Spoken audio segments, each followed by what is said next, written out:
Welcome back to my MSI math technical channel. MSI math technical চ্যানেলের ধারাবাহিক অধ্যায়ভিত্তিক জ্যামিতি সমপদ্য সমাধানে সবাইকে স্বাগত জানাচ্ছি। তো এখন আমি নবম-দশম শ্রেণীর জ্যামিতি অধ্যায় 7.2 সমপদ্য নম্বর 11 সমাধান করব। এর পূর্বে অলরেডি আমরা 10 পর্যন্ত সমাধান করে দিয়েছি, তো আশা করি তোমরা সেগুলো দেখবে। আর খুব সহজেই তোমরা সেগুলো দেখলে খুব সহজেই তোমরা সকল ধরনের সমপদ্যগুলো এই 7.2 অধ্যায়ের করতে পারবে। তো এখানে 11 নম্বরের যে সমপদ্যটি আছে, যে এবিসিডি চতুর্ভুজের এবিসিডি চতুর্ভুজের বিসি ও সিডি বাহু এবং বি কোণ, সি কোণ ও ডি কোণ দেওয়া আছে। চতুর্ভুজটি আঁকো।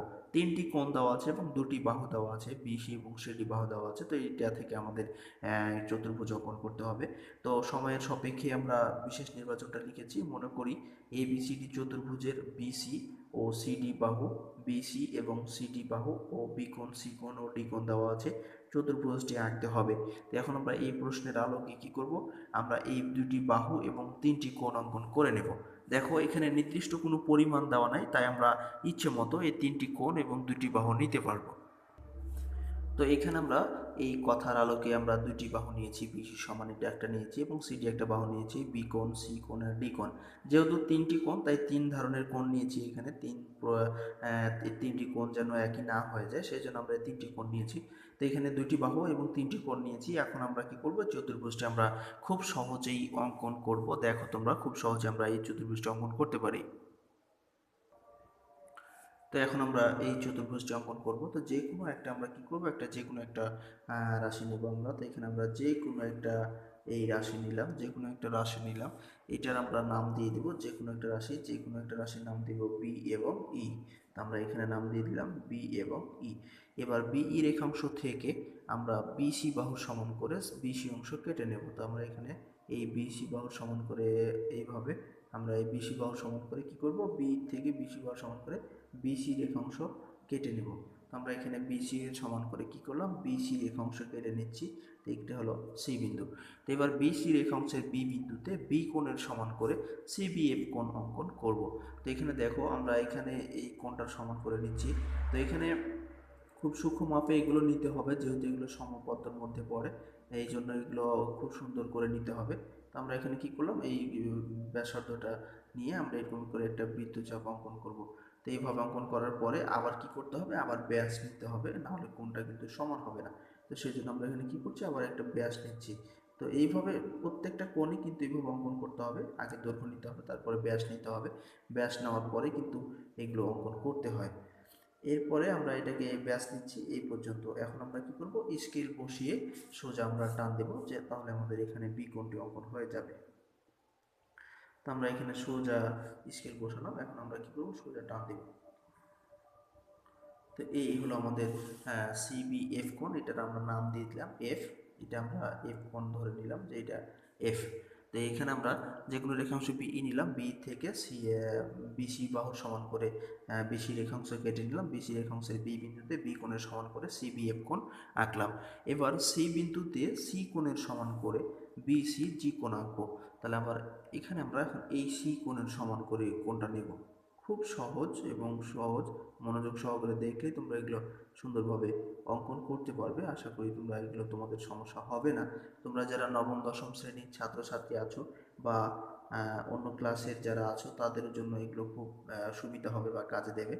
তো এখান থেকে আমরা কি করলাম, আবার সি কোণটার সমান করে একটা বৃত্তচাপ নিলাম। এবার আমরা ব্যাস নিব। তো ব্যাস নিলে আমাদের এখানে এই কোণটি অঙ্কন হবে।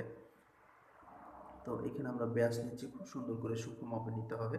তো এখান থেকে আমরা কি করলাম, এখান থেকে আমরা এই ব্যাসের এখানে আমরা বৃত্তচাপের ব্যাস আমরা নিলাম। এখন আমরা সোজা কি করব, টান দেব। তাহলে আমাদের এখানে সি কোণটি উৎপন্ন হয়ে যাবে। তো এখানে আমরা কি করলাম, সি কোণ নিলাম। তো এইটা আমরা নিচ্ছি, এই হলো আমাদের সি কোণ। তো এটার আমরা একটা নাম দিয়ে দিলাম। এটা মনে করে নিলাম আমরা জি। তো সিজি এটা আমরা নিলাম। এবার সিজি রেখাংশ থেকে সিডি এর সমান করে আমরা সিডি অংশ কেটে নেব।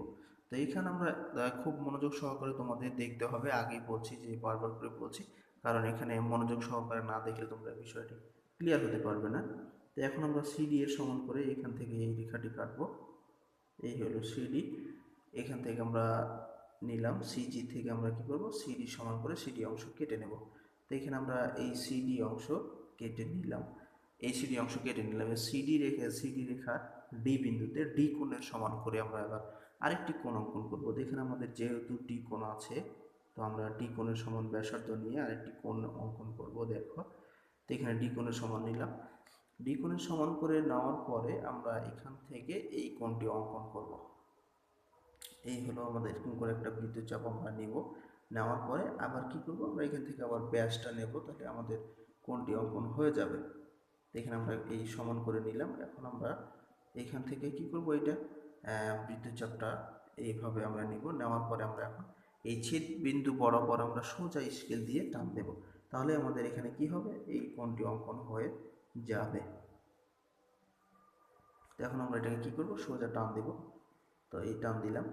তো এটা মনে করে নিলাম যে ডি বিন্দুতে সিডি এম কোণ ধরে নিলাম আমরা এটা। তো মনে করি ডি এম রেখাংশটি পরস্পর এ বিন্দুতে ছেদ করে, তাহলেই আমাদের এখানে কি হলো, চতুর্ভুজ অঙ্কিত হয়ে গেল। অর্থাৎ এখানে আমরা চতুর্ভুজ অঙ্কিত হয়ে গেল, এ বি সি ডি একটি উদ্দিষ্ট চতুর্ভুজ। তো বর্ণনাটি আমি আবার বলে দিচ্ছি তোমাদের সুবিধার জন্য, যেন তোমরা খুব সহজে এটি বর্ণনাটি লিখতে পারো। আমরা বিশেষ নির্বাচন বলেছি, ওটি আর বলার দরকার নেই। আমরা অঙ্কনটি বলছি, যে কোনো রেখাংশ বিই নেই, বিই রেখাংশ থেকে বিসি এর সমান করে বিসি রেখাংশ কেটে নেই, বিসি রেখাংশের বি বিন্দুতে বি কোণের সমান করে সিবিএফ কোণ আঁকি। এবার সি বিন্দুতে সি কোণের সমান করে বিসিজি কোণ আঁকি। তো বিসি জি কোণ আঁকি, সিজি রেখাংশ থেকে সিডি এর সমান করে সিডি অংশ কেটে নেই। এবার ডি বিন্দুতে ডি কোণের সমান করে সিডি এম কোণ আঁকি। মনে করি ডিএম রেখাংশ পরস্পর এ বিন্দুতে ছেদ করে, তাহলে এ বি সিডি একটি উদ্দিষ্ট চতুর্ভুজ। এই ছিল এই চতুর্ভুজটি অঙ্কন। তারপরও যদি তোমরা সমস্যা মনে করো, তাহলে এখানে আমি কথাগুলো লিখে দিচ্ছি। তো এখানে অঙ্কন, যে কোনো রাশি বিই থেকে বিসি এর সমান করে সমান ব্যাসার্ধ নিয়ে বিসি রেখাংশ কেটে নেই। বিসি রেখাংশের বি বিন্দুকে কেন্দ্র করে বি কোণের সমান ব্যাসার্ধ নিয়ে সিবিএফ কোণ আঁকি। আবার সি বিন্দুকে কেন্দ্র করে সি কোণের সমান ব্যাসার্ধ নিয়ে বিসিজি কোণ আঁকি, এবং সিজি থেকে সিডি এর সমান করে সিডি অংশ কেটে নেই, এবং ডি বিন্দুতে ডি কোণের সমান করে সিডি এ কোণ আঁকি। মানে এখানে সিডিএম কোণ, তো এইটা আমরা সংক্ষেপে লিখে দিয়েছি একবারে। তো এইটা আঁকি, তারপরে এরপরে কোণ আঁকি, ডিএফ পরস্পর এ বিন্দুতে কি করে ছেদ করে, তাহলে এবিসিডি একটি উদ্দিষ্ট চতুর্ভুজ। এই ছিল সংক্ষিপ্ত বর্ণনা। তো আশা করি এটা বুঝতে পেরেছো তোমরা। তো ধন্যবাদ এতক্ষণ ধৈর্য সহকারে কষ্ট করে ভিডিওটি দেখে। যদি তোমাদের কিঞ্চিত উপকারে আসে, তাহলে অবশ্যই তোমরা ভিডিওতে লাইক দিয়ে কমেন্ট বক্সে তোমাদের মতামত জানিয়ে, চ্যানেলটি সাবস্ক্রাইব করে না থাকলে সাবস্ক্রাইব করে এবং সর্বশেষ আপডেট পেতে বেল আইকনটি বাজিয়ে রাখবে। ধন্যবাদ ধৈর্য সহকারে সাথে থাকার জন্য।